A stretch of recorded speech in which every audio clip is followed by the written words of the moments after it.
Good morning, everybody, and thank you for taking the time to attend today's press conference as I publish the independent review into Lancashire Constabulary's handling of the Nicola Bulley missing from home search and investigation. I will take a few moments to outline the context of the review, the terms of reference, and the next steps. Chief Constable Marsh from the College of Policing will then outline the methodology of the review, its key findings and recommendations. Our thoughts, first and foremost, remain with Nicola's family and friends at this difficult time. Even the publication of the report, whilst providing many answers for them, will involve a public and painful reminder of their loss. I hope all of us will remain entirely sensitive to that and respect their privacy.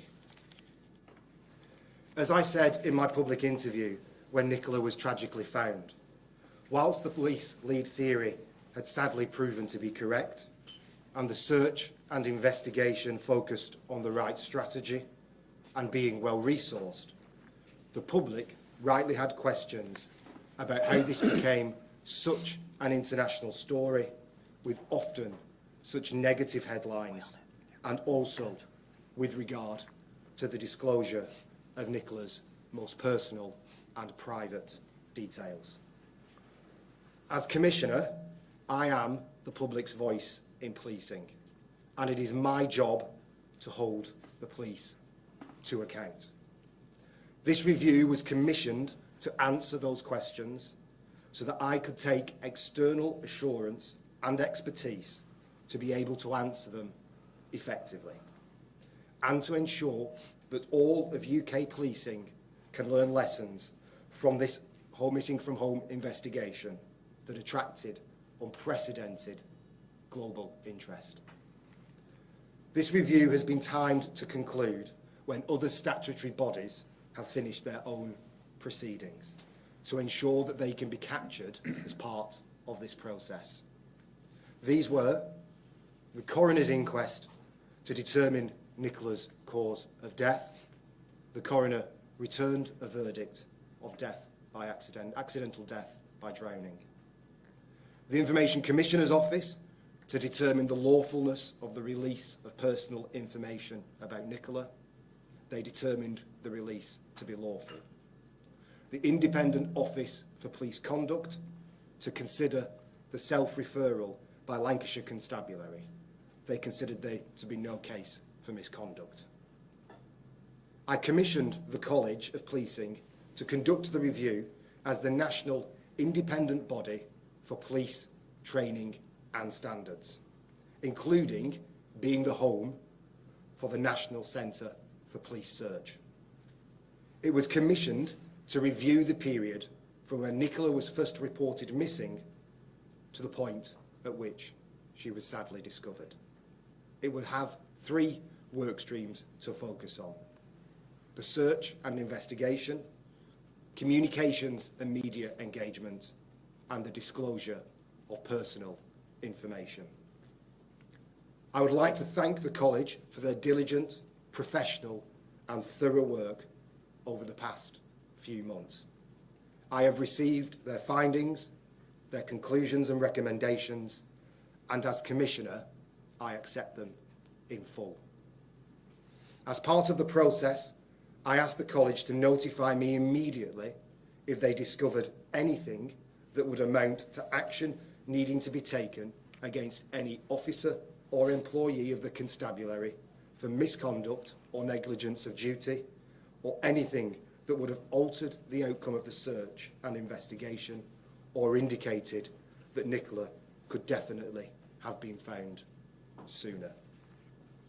There have been no such findings, and therefore this review is very much a learning review, with a number of recommendations which, given the unprecedented nature of this case, are mainly for policing nationally.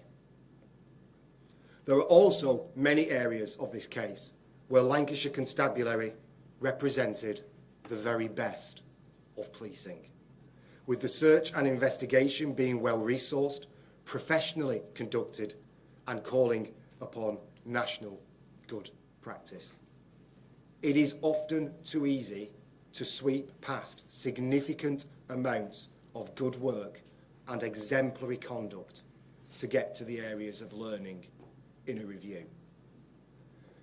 Given the whole core of this operational response is praised by the review, I would therefore like to take the opportunity to pause and thank the many officers, staff and volunteers of Lancashire Constabulary who worked tirelessly and professionally to find Nicola. I know that this is not the outcome any of them wanted, but they did their utmost for Nicola and her family. Following on from the publication of this review, I have informed the Chief Constable of Lancashire Constabulary that I want a full report on how the Constabulary will implement all of the recommendations for it in this review to be presented to me at an accountability board early in the new year. I will now hand over to Chief Constable Andy Marsh, Chief Executive of the College of Policing, to talk through the review. Thank you, Commissioner. Good morning, and thank you all for coming today.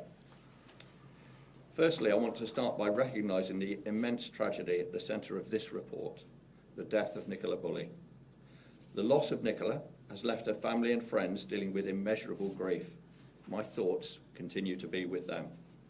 As they are approaching their first Christmas without Nicola, I know that we'll all agree we must consider their feelings as we talk about this report. I would also like to pay tribute to Nicola's family's strength and patience. Now we've completed this review, I hope they're given the space to grieve in peace. The College is responsible for setting standards for the police in England and Wales. We used evidence-based knowledge in everything we develop, and we've reviewed this case against those robust standards. The College was commissioned by Lancashire's Police and Crime Commissioner, Andrew Snowden, in February of this year to undertake a fully independent review of the operational response to the reported missing person, Nicola Bulley. The review was tasked with providing insight into the effectiveness of the Constabulary's response over the course of the period that Nicola was missing. We've now formally presented this report to the Police and Crime Commissioner. The purpose of the College of Policing review was not to attribute blame or rerun the investigation into Nicola's disappearance and death, but rather to identify the learning for Lancashire Police and policing more broadly. We've not shied away from criticism, and I'll come to the areas for learning we've identified. But I want to start by saying we found the police investigation and search to have been well conducted by Lancashire Constabulary. We spoke to many officers and police staff and volunteers who worked on this investigation, and their dedication and commitment was clear to see. They demonstrated the very best of policing. Their professionalism and operational activity was exemplary, and while there's much to learn from this tragic incident, Lancashire Constabulary should be recognised for that. I also want to put on record my sincere thanks to everyone who supported this review, answered our questions and provided us with any information we requested. We found a genuine willingness to learn. I don't propose to go through each recommendation made in the report in detail, but rather speak to the overall issues that we found. Looking at all of the evidence available to us, we believe the decision not to declare a critical incident set the tone within the constabulary and led to several challenges. The College of Policing defines a critical incident as any incident where the effectiveness of the police response is likely to have a significant impact on the confidence of the victim, their family, and or the community. This investigation clearly met that definition. So whilst we found the constabulary deployed considerable resources and identified Nicola's disappearance as high risk, the failure to declare a critical incident is significant and impacts on the decision-making process throughout the investigation. As you'll know, Nicola's disappearance received unprecedented levels of interest from both mainstream media and social media. Lancashire Constabulary's press office logged more than 500 media calls and 75,000 inbound social media comments over a period of about a month. At the peak of media attention, the investigation generated 6,500 news articles globally in a single day. On social media, the BBC estimated that TikTok alone featured 270 million videos with the hashtag of Nicola Bulley's name. There is no doubt how hard the communications team worked during this investigation. Many worked long hours, provided sound advice, and tried their absolute best. But we found the constabulary did not recognise the extent of the media interest in this case, or the impact that it was having on public confidence. The coverage of Nicola's disappearance was on a par with many national media stories in recent times, and was one of, if not the most high-profile media incident that Lancashire Constabulary has ever experienced. One of the decisions which has arguably the most significant impact on public confidence was the release of personal information about Nicola's health. We found that due process was followed in the decision and that it was lawful, but we are in no doubt that releasing this information in the manner the constabulary did was both avoidable and unnecessary. Whilst there is substantial learning for the constabulary, there are also findings and recommendations for policing nationally. The review found the wider relationship between the police and the media to be fractured and identified that action needs to be taken on all sides to help build trust. The impact of social media on policing was illustrated starkly, and the significance for investigations and public confidence must also be acknowledged. The activity to address both of these areas of learning must now be considered closely at a national level, including by the College of Policing. Finally, I want to put firmly on record that the constabulary welcomed the review team with transparency and candour. It's of significant credit to Lancashire Constabulary that their officers and staff have displayed and continue to display a real willingness to learn. We stand ready to support them, the Police and Crime Commissioner, and wider policing as we look to implement the important learning from this review. As this report concludes, we continue to have Nicola, her family, and friends in our thoughts. Thank you.